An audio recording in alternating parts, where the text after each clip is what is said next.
Zdravo drugari, drago mi je da smo opet zajedno. Imam jednu lepu priču za vas, koja se zove Medeni san malog medveda. Duboko u šumi, u udobnoj pećini prekrivenoj mahovinom, živeo je mali medved po imenu Martin. Voleo je da se igra po ceo dan, da trči kroz šumu, da se penje po drveću i da hvata leptire. Ali kada bi pala noć, Martin nikako nije mogao da zaspi. Jedne večeri, dok je ležao u svom mekanom gnezdu od lišća, uzdahnuo je: "Mama, nikako ne mogu da zaspim.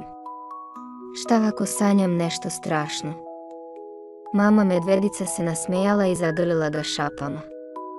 "Ne brini, Martine. Noć nije strašna, ona je puna divnih snova. Hoćeš da te naučim kako da sanjaš najslađe snove?" Mali medvedić je radoznalo klimnuo glavom. Mama medvedica je zatvorila oči i šapnula: "Zamisli da ležiš na mekanom oblaku od šećerne vune. Oblak te nosi preko šume, a dole vidiš zlatna polja, blistave reke i cvetne livade." Martin zatvori oči i zamisli, i stvarno.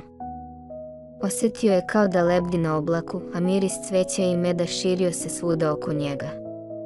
Mama je nastavila: "Sada zamisli da stižeš do proplanka punog staklenih teglica.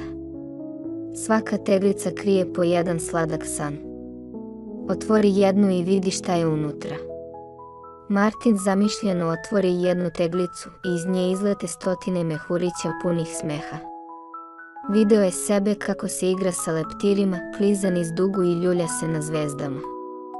Mama mu nežno šapnu: "Svake noći možeš izabrati novi san.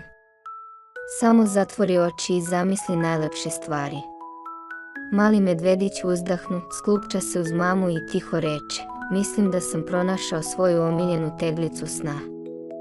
Ona miriše na med i zvuči kao smeh." Mama se nasmejala i nežno ga poljubila u čelo. Dok je šuma tiho šuštala pod mesečinom, Martin je utonuo u najlepši san, san u oblacima od meda, srebrnim zvezdama i veselim avanturama.